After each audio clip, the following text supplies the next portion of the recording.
So hello students, welcome to EduTap.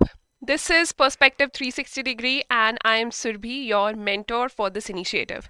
This initiative is your one-stop solution for current affairs, descriptive writing and also free answer evaluations. So if you are somebody who wants to practice descriptive writing, wants to write answers on an alternate day basis, you can do it with the help of this initiative. Also, you can post your answers in the comment section after this video and we will check your answers, evaluate them entirely free of cost. All right. So before proceeding any further, let me know in the chat section if the audio is clear to you. If my voice is audible, there are no breaks in between, and if the video is clear as well. So yes, all the students watching this live, I have great hopes from you. Please let me know in the chat section if everything is clear.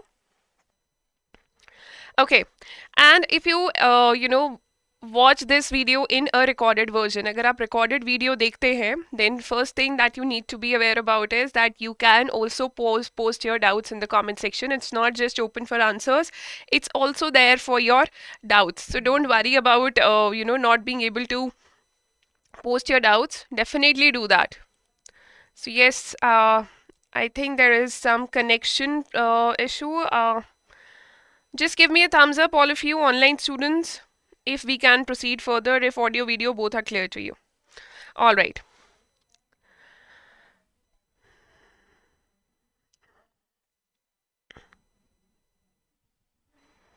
Okay.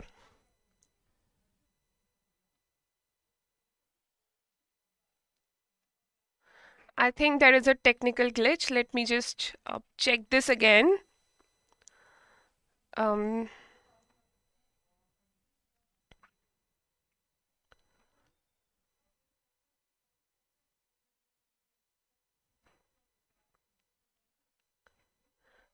Okay. Okay, all clear, all clear. So I'm so sorry we had to delay this. This wasn't at all, intended here. So let's begin. Let's begin. All clear. Okay. So yes, the topic for today is sensors and surveys. Now see this topic, I'm sure if you're preparing for regulatory bodies examination, you are doing this topic already for your phase 1 part of exam. I'm very sure about that. Okay, but it's not just about data that you remember with regards to sensors and surveys. It's about a lot of things as well. And sensors and surveys, they are explicit part of your syllabus. And it's highly expected that the next descriptive writing portion that you see in your exam with regards to NABARD, SEBI, RBI or any other exam you're appearing for, a question with regards to sensors will be asked in that. So just prepare well for this. So yes, in news it has been that Prime Minister has been saying certain things regarding sensors. Bihar has released its caste census recently. Karnataka is trying to do the same, and these are basically state-based censuses. And again, a lot of statisticians whose occupation depends on data, on authentic data, they are saying that why the government is not conducting the next census, which was due already. All right. So first of all, let's look at the relevance from examination point of view. We'll cover all the exams, RBI, NABARD, SEBI, and we'll see where, in which part of the syllabus is this topic relevant for you. So when I come to phase 2 part of your syllabus for economic and social issues for RBI Grade B. Here, if you look at social structure in India, this is where your topic demographic trends appears, and this topic remains important, is very important for demographic trends. And similarly for NABARD, for paper 2 section 1 ESI demographic trends, that this topic is very important. For SEBI Grade A, we do not have demographic trends as part of your syllabus, but again English writing skills is what we are preparing for, so census will remain an important topic for you. So do not leave this discussion, develop an understanding.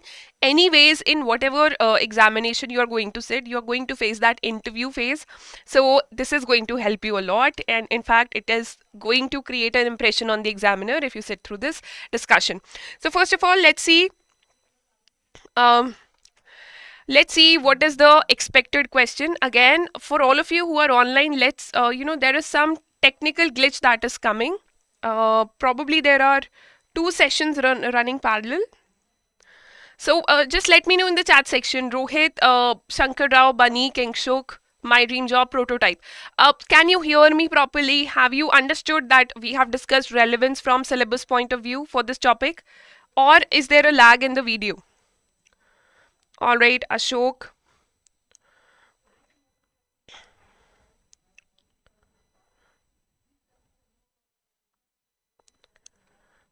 All right. So, is it on time? So, I get. All right. All right. Thank you so much. There are a few messages coming from students saying that the session hasn't begun yet. So, for them, I think you should refresh if you can hear me, or if you know any friend of yours, please ask them to refresh the page, because that's how it is going to go further. All right, so let's see the expected question. Let's look at the expected question for this exam. Highlight the key differences between a census and survey. What is the census of India and what significance does it hold for the country? Answer for 600 words, that is for 15 marks. Now, just to make you aware of this, look at the first part of this question, that is from here to here. There is a great or significant difference between a census and a survey, and you need to be aware about this, and you could be asked directly about this in your examination, because yes, surveys are being conducted all over the country. Multiple surveys even by private organizations are conducted from time to time, but census is an entirely different exercise. So first things first, you need to be clear about the difference, and we will highlight the key differences between them. What is the census of India and what significance does it hold for the country? What is census of India? This is what we'll talk about. That means census that is conducted in India. And what significance does it hold for the country? Answer for 600 words and for 15 marks. So this is something that we'll answer in the form of our answer blueprint, that is divided into 3 parts: introduction, main body, and conclusion. So we will see which data or content we will write in what part of the answer. Okay, so let's begin our discussion. Let's break the question down. Let's break the question down into small parts. Let's understand it better, and let's see that which content does have to be fit in which areas. So highlight the key differences between a census and survey. This is obviously part 1, but look at your part 2. It is talking about census of India and significance that it holds for the country. And since it is for 15 marks, so you can definitely see that 5 marks will be for part 1, 5 for what is census of India, and 5 for significance. So you have to divide your answer into 3 parts. Obviously, we start with an introduction. We start all our answers with an introduction. So let's use our introduction to talk about role of census and surveys first. Why do we need census and surveys? So their role that you can highlight in 1 line. Do not forget the word limit. It's going to be a long answer. So write as less as you would want to. Then in this paragraph itself, we will use this paragraph to differentiate between census and survey by defining them.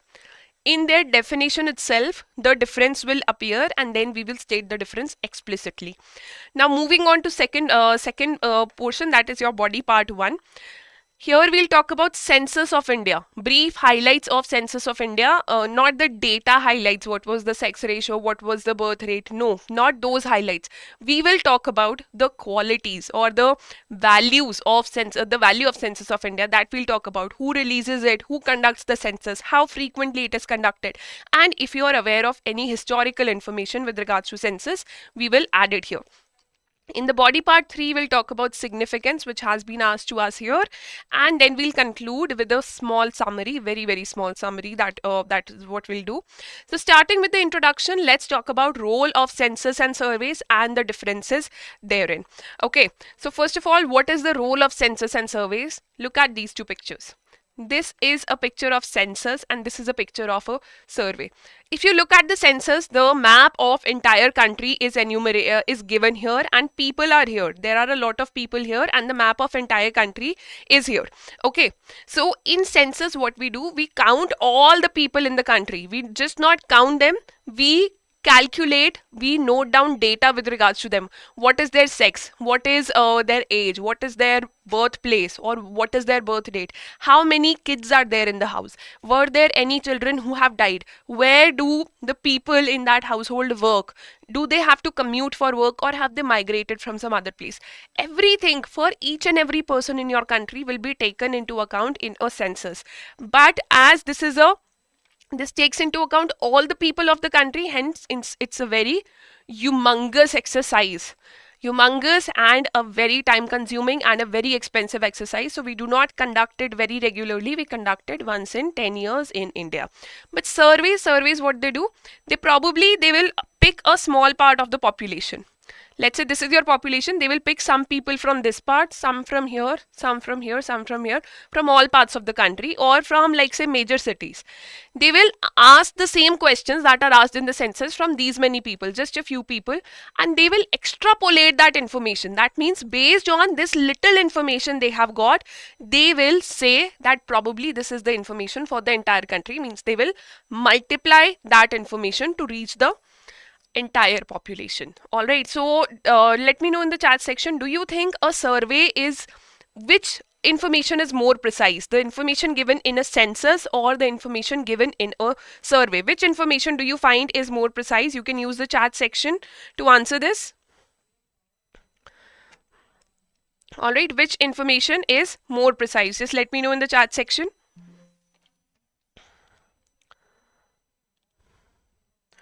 Okay, census, Alphabet says census, and okay, Ashok says census. Anybody who is up for survey? Okay, nobody. So yes, a survey is going to be an, close to precise but not exactly precise information. So first of all, census. What is census? Let's define it. Process of collecting, compiling, evaluating, analyzing, publishing demographic, economic and social data pertaining to a specified time to all persons in a country or in a well delimited part of a country. For example, a census conducted for a state will include all the people of that state. A census of the country, that is census of India, will include the population, all the people of the country. While a survey, it involves a small part of total population. A sample is collected to represent the whole population. So let's write our introduction based on this definition. The first thing we'll talk about it, what do these census and surveys do? So census and surveys, they are distinct methods of data collection, each with unique characteristics and applications. All right, distinct methods of data collection with unique characteristics and application. Now let's define census. It gathers information from every individual or unit within a given population, ensuring complete coverage. It can be highly accurate, comprehensive data, but can be resource intensive, means it can require a lot of money and it can also be very time consuming per se. And survey, what does the survey do? Survey, as I told you, it is just for a sample of people, cost effective, quicker, and sampling error will always be there. A survey is not an exact information. That means it may not be as precise as a census. So this is fodder for your introduction. This is not, I would say, the exact introduction. I see a lot of you who are writing the exact introduction that I give to you. This has to be, this has to be very crisp. You do not have to write the entire same content that we are writing, that we have written here, but change it and make it very crisp.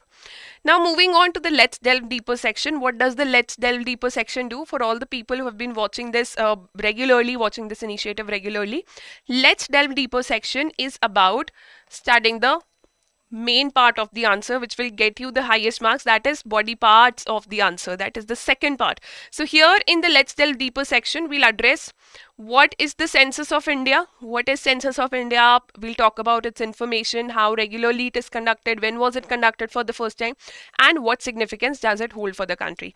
So first of all, just to tell you, just to give you some information with the help of some pictures, Census of India is conducted by, very important for your phase 1, Office of Registrar General and Census Commissioner, which falls under Ministry of Home Affairs. So this is very important information.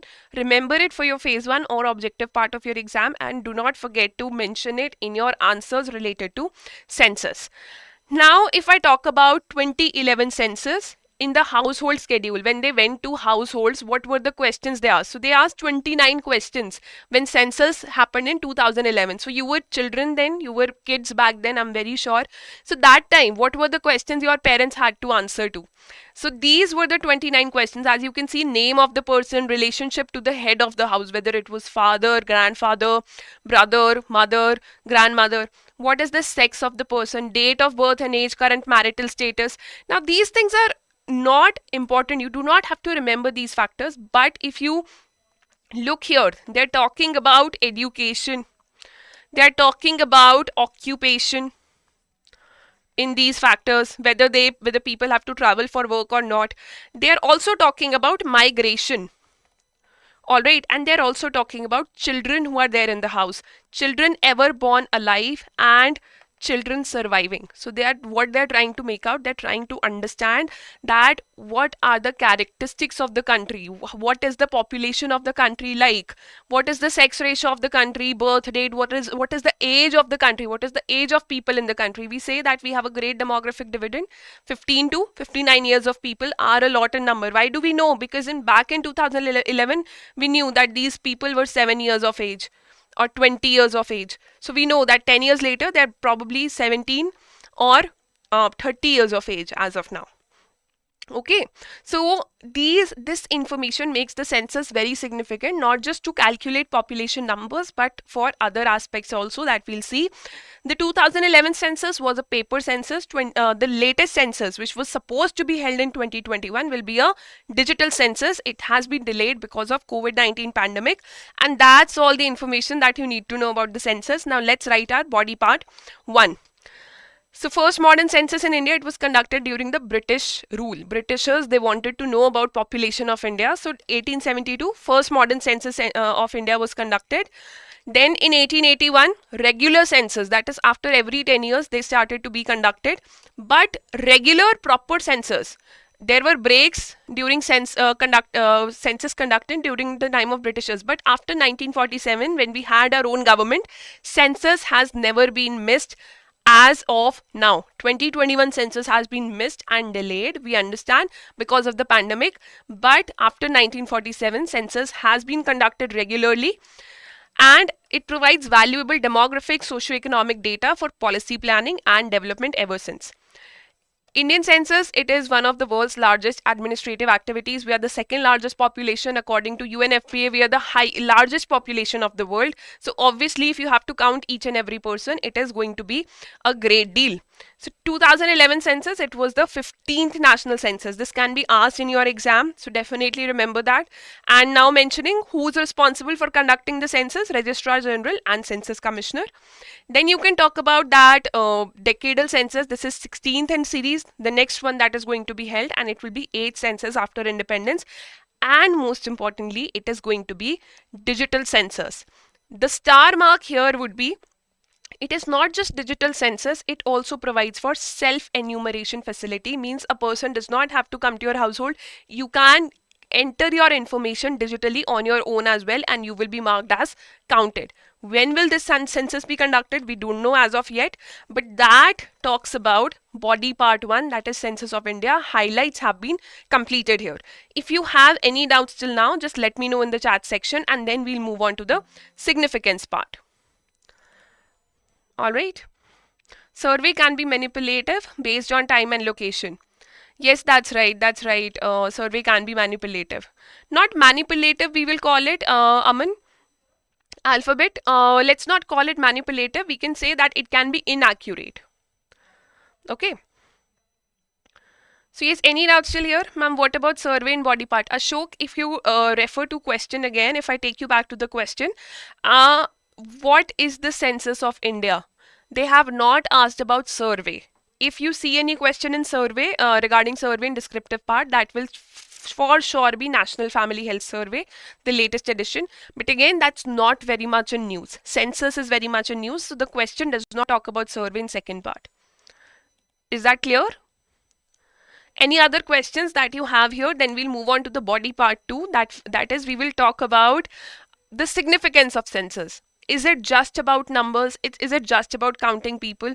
So this is a question that you will have to answer me once we discuss the significance. So there are no more doubts coming. Let's move on to the next part, that is body part 2, which is significance. Okay. So we have highlighted, we have brought to you 6 points of significance of census. So definitely it is not just about counting numbers. We will discuss the significance of census under these 6 broad heads. The first one is demographic analysis. What do I mean by demographic analysis? Demography means anything which is related to population. So what are the questions they have asked regarding population? If I take you back to the questions they have asked in the census, what are the questions they asked? Again, we need that picture back. So sorry, I took you back a little further. They've asked the name, they have asked the relationship to head, in whose whose house they're staying. Is it a landlord's house or father's, mother's, whosoever? Sex, date of birth and age, current marital status, age at marriage, religion, caste, disability factor, everything has been asked. So basically in the significance, if I talk about demographic analysis, it tells us about the characteristics of population of that country, which means information on caste of people, language that they speak or they can speak, religion of people, migration, disability, economic activity, means what occupation they are carrying out, literacy, housing and household amenities, urbanization, fertility and mortality. These are important factors which help the government in policy formulation. So demographic analysis, that is the first thing. Second thing is policy formulation and planning. Based on all these factors, government allocates funds, it launches schemes. For example, we got to know that child sex ratio in the country is very low. So what we came up with, Beti Bachao Beti Padhao Andolan. All right. So on the basis of that, policy formulation is done and planning of infrastructure is done. If there is electricity not available in 1000 villages of the country, so obviously the government will try to develop infrastructure for providing electricity for these villages. All right. So how do we get to know about all these? People don't call the cabinet. It's the census that gives us this information. So policy formulation and planning, because and with the help of this, it helps us in effective family planning and health policies. If we know that people are having a lot of children, that means family planning is required. But the latest census, it declared that fertility rate in the country is decreasing. So family planning and health policies can be launched on that basis. Then resource allocation, whether water, land, what kind of resources are available to be made available. Social welfare programs, for example, one nation, one ration card, or availability of or this PDS scheme, public distribution system where people can access ration at very low rates. So that can be there. Infrastructure development, provision of electricity, water, pakka houses. So why these all schemes keep coming in the news? Because according to census, we know that there are people who are lacking in all this. And then most importantly, Finance Commission gives funds to states on the basis of the population.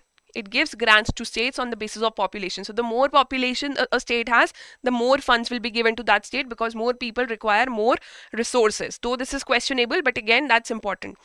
The third point here is electoral representation. Why is census important for electoral representation? That is because the delimitation of constituencies, according to the population, the number of seats in Panchayat and Lok Sabha in legislative assemblies are allocated. The number of seats to leaders. So delimitation and allocation of seats of parliamentary assembly, Panchayat and other local constituencies are done in accordance with demographic information. Where does that come from? From the census. Then there is socio-economic development that can be carried out with the help of census. It helps in assessing literacy levels. So if you know that female literacy is low, it's around 65%. So reservation for women in higher educational institutions or schools, these policies could be launched by the government. Occupational patterns. If you know that employment levels in the country are low, then skilling initiatives or initiatives to provide employment to people, they can be launched. And household amenities, guiding targeted development interventions. You know that which part of the country is suffering from which issue. All right, so based on that, you can launch targeted programs wherever they are required.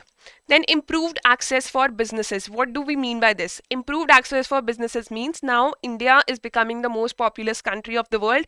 This also means that India is the largest market of the world. Of the entire world, India is the largest market. Means any person, any business who's launching a product is having an eye on India, because when that person or organization will launch its product in India, only then mass selling can occur. So with the help of this information, businesses can launch their products. For example, if businesses know that there are a lot of children or babies in India, so your brands like First Cry can come up. Can a brand like First Cry, which develops products for babies only, can it survive in Japan, where birth rate is so low, where people do not prefer to get married or have children at all? Can businesses eye on Japan? No. They can eye only on India, only if they have the information with regards to census. And when businesses come, jobs happen. People get employed. Your economic development happens. And finally, supports research and analysis. I think this should be very clear that how research and analysis is, this is for business houses, how research and analysis can be supported with the help of census. It's the nation's progress over previous 10 years that can be analyzed. So based on that, you can also analyze which government is performing better, all right, over a span of time. Then for academic research, statisticians to evaluate which policies are performing better, they actually rely on census data. You always, whenever you write your answers, we always compare that in 1947 literacy level in the country was less than 20%. We do that, and now the literacy level in the country is around 75%. We say that to show our development. Where does this data come from? It comes from census. All right, so research and analysis can be carried out with the help of census. You can also write, when you talk about improved access for businesses, you can also talk about the economic significance of census here, because based on the census, jobs occur, markets develop, economic prosperity happens. So if till here you have any doubts, just hold on. Let's write a very brief conclusion to this. And in the conclusion, it is not going to be very tough. We'll just summarize. And in the summary, first thing is we'll appreciate that yes, census is a great exercise. It is the backbone of informed decision making in a populous and diverse country like India. Now, census of 2021. Now, it's almost 2024. We are conducting this session in 2023 October. So almost 2024 is here, and this year the census is not being conducted in 2023. So something that was to happen in 2021 has not been conducted, let's say, till 2024. Do you think this is a good condition for our country? So don't you think you should be suggesting it to the examiner or to the government that census holds very much importance and it should be conducted at the earliest by the government? That's a good approach if you want to advise the examiner, but don't do that, because we are just aspirants. We cannot suggest to the examiner directly. All right, just appreciating the significance of census is more than enough. Then summarize. Summarize means just summarize the body content that we have studied, the positive part. So by gathering data on population, migration, literacy and more, facilitates strategic planning for development initiatives. So that's just the summary.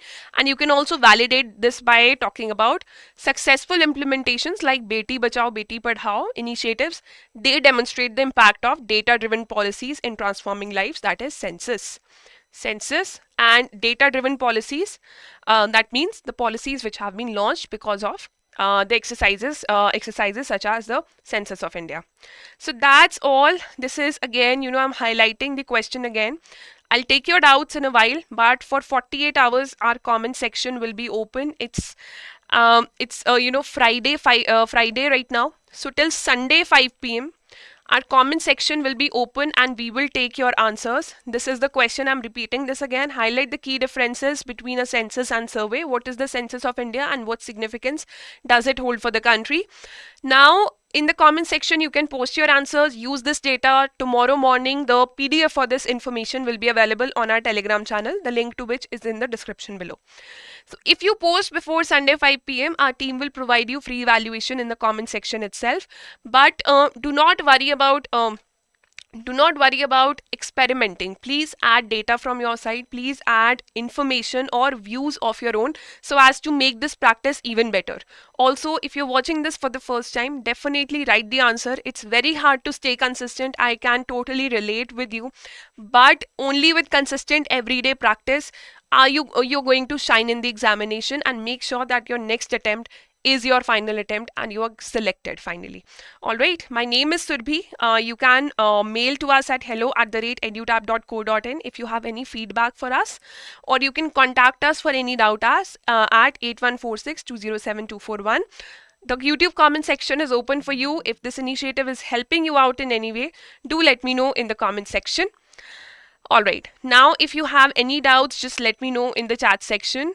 There has been a technical glitch. I know some of you have not been able to watch it live, but again, do watch it recorded. There was a technical glitch, I understand. So yes, Veenu, hello Veenu ma'am. Ma'am, in evaluation, I'm constantly asked to elaborate further. Like in previous answers, I wrote Chicago-based SIVs have ensured positive. See, Ananya, what we do is, for example, what I'm doing, I'll show it to all of you, what approach we are following with Perspective 360.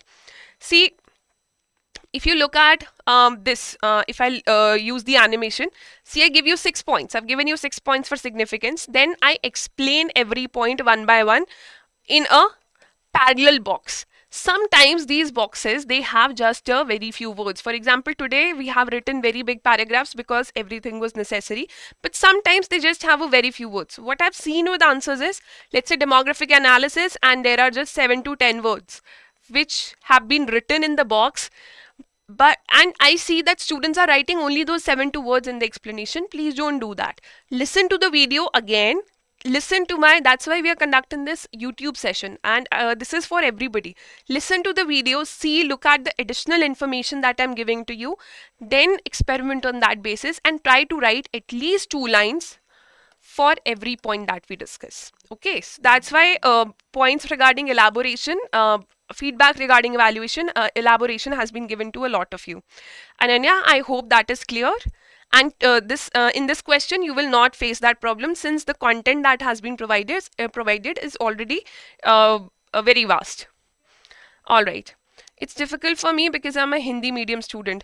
Sumit, you can watch this video in a slow mode. Try to read this. Try to read the PDF if you can understand English, because Hindi is spoken in the country by a very large group of population, but we have like students from all the language backgrounds, so that's why we use this English medium. Alphabet, what is the query? Suppose a company is promoting its vaccine efficacy through the data they only provide. Will it be called survey? Yes. Vaccine efficacy, it is always based on clinical trials. It is always based on clinical trials, but it is not carried out on a very big sample of population. So these are known as trials, but you cannot call it survey necessarily. Survey is more organized. All right, Ashok, which query that you have? Ma'am, what about survey in body part? Ashok, I've made that clear. Ma'am, even states also, can that be considered for overall country? See, census is something that takes into picture the entire population. So if Bihar has conducted a census, that means they have talked to, or they have taken information of all the people in their state. When we talk about census of India, that means all the people in the country, or in the country of India, they will be considered. All right. So that map, that was just to make you clear about the information. All right. So I think that's all for today. If you haven't been able to watch it live, please watch it recorded, share it with your friends and family members who can benefit from this information. I'll see you with another discussion on Monday at 5 p.m. Do post your answers as soon as possible. Don't wait for Sunday 5 p.m. This is something, this is an area where we can improve, where all of us can improve, that we do not have to push things towards the deadline. It causes anxiety in us. We always have that fear of missing out. Instead, watch this video again, take help of the content of this video, and be done with your answers today or maximum by tomorrow itself. And then at the weekend, you can relax, you can study, whatever. All right, do not delay things for further. All right, I'll see you on Monday 5 p.m. and the topic for Monday is generative intelligence. Very important. Generative artificial intelligence, very important for your exam. Thank you for the discussion today.